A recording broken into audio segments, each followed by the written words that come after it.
تحفظات نظر انداز، ملاقاتیں بے سود، پنجاب اسمبلی سے منظور حتک عزت کا متنازع بل قانون بن گیا۔ قائم مقام گورنر ملک احمد خان نے بل پر دستخط کر دیے۔ قانون گیزٹ نوٹیفیکیشن کے بعد نافذ العمل ہوگا۔ گورنر نے بل پر تحفظات کا اظہار کیا تھا، دستخط کرنے سے انکار کر دیا تھا۔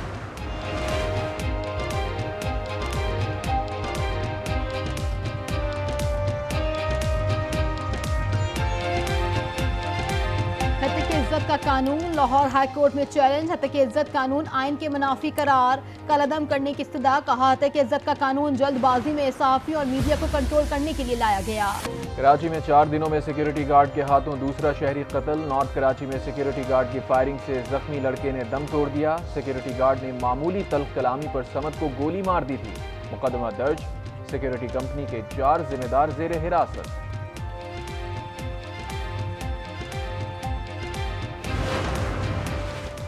کراچی کی شیریں جرہ کالونی میں کیمیکل ٹینکر میں دھماکہ، ایک شخص جاں سے گیا، 3 افراد زخمی، ایک کی حالت تشویشناک۔ ٹینکر کے نیچے ویلڈنگ کا کام جاری تھا۔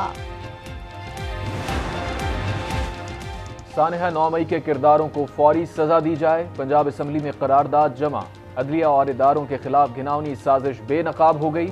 فوجی تنصیبات اور شہداء کی یادگاروں کی بے حرمتی کرنے والے کسی رعایت کے مستحق نہیں۔ قرارداد کا متن۔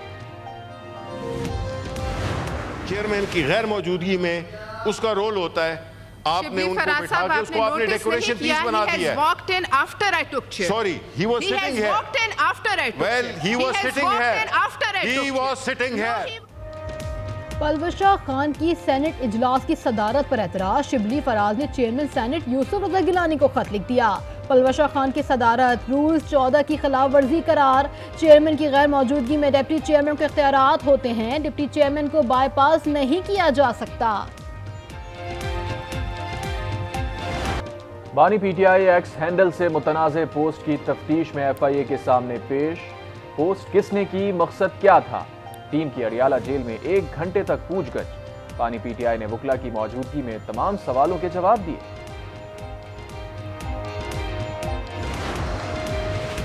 عثمان ڈار کی راولپنڈی کے 12 مقدمات میں ضمانت منظور۔ راولپنڈی کی انسداد دہشت گردی عدالت کے جج ملک احجاز آصف نے گزشتہ روز وکلا کے دلائل کے بعد فیصلہ محفوظ کیا تھا۔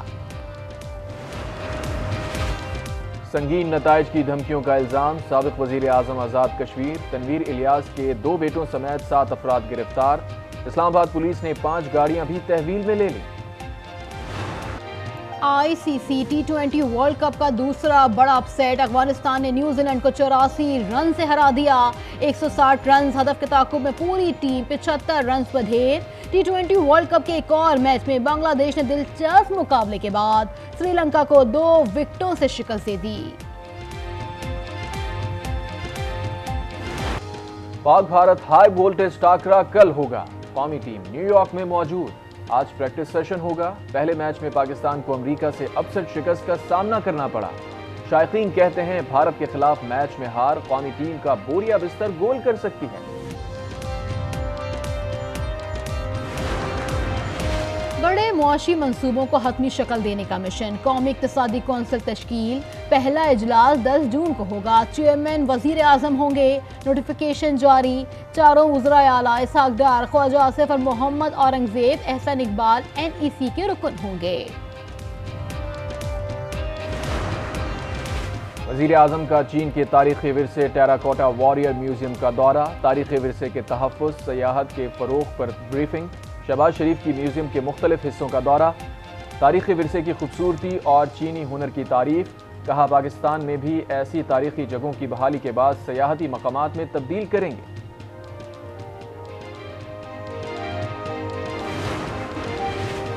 ملک کو معاشی استحکام کی ضرورت ہے، بڑے لوگوں کے بجائے غریب عوام کو ریلیف فراہم کیا جائے۔ شازیہ مری کا مطالبہ، کہا بجٹ کسان دوست ہونا چاہیے۔ پشاور میں پی ٹی آئی رہنما علی زمان ایڈوکیٹ پر قاتلانہ حملہ، نامعلوم افراد کے تشدد سے زخمی۔ وزیر اعلیٰ علی امین گنڈاپور نے علی زمان کی عیادت کی، حملے کی شدید مذمت۔ کہا علی زمان جیسے کارکن پارٹی کا قیمتی اثاثہ ہے۔ سوات میں لین دین کے تنازع پر فائرنگ، 2 افراد قتل، پولیس نے مقدمہ درج کر کے تفتیش شروع کر دی۔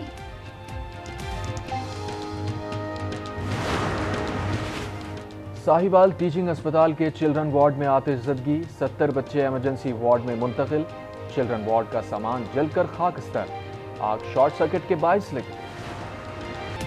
مشن منڈی جاری، شہر شہر مویشی منڈیوں میں گہما گہمی، من پسند جانوروں کے لیے بھاؤ تاؤ میں تیزی، سجے سبرے بیل اور اونٹ توجہ کا مرکز، تگڑے بکروں کے بھی چرچے، کندکوٹ میں 10 من وزنی بھینسیں جونگلی کی دھوم۔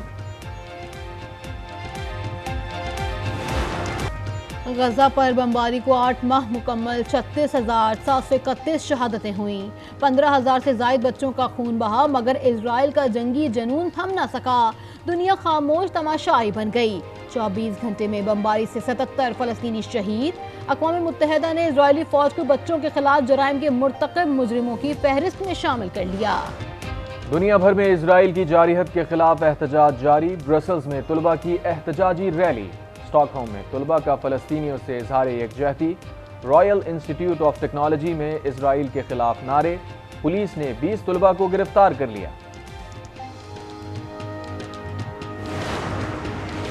امریکہ کو چین اور روس سے خطرہ، ایٹمی ہتھیاروں کی تعداد میں اضافے پر غور شروع، امریکی صدر جو بائیڈن نے آرڈر پر دستخط کر دیے، روسی صدر ولادیمیر پوٹن کہتے ہیں کہ مغربی ممالک کے ہتھیار روس کے ایٹمی ہتھیاروں کا مقابلہ نہیں کر سکتے۔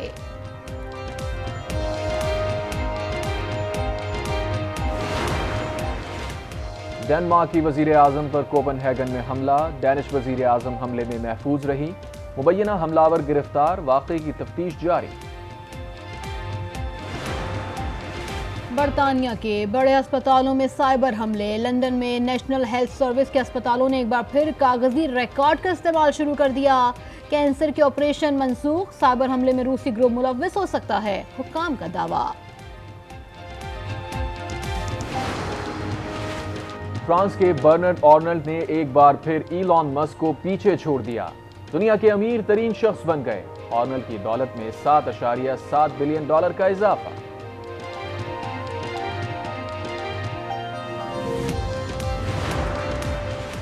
پاکستان سمیت دنیا بھر میں سمندروں کا دن، اس دن کو منانے کا مقصد انسانی زندگی میں سمندر کی اہمیت، آبی جانوروں کا تحفظ اور سمندری آلودگی کو کم کرنا ہے۔ حیدرآباد میں سجا 3 روزہ کتب میلہ، مختلف موضوعات کی کتابیں پیش، طلباء کا بھرپور دلچسپی کا اظہار۔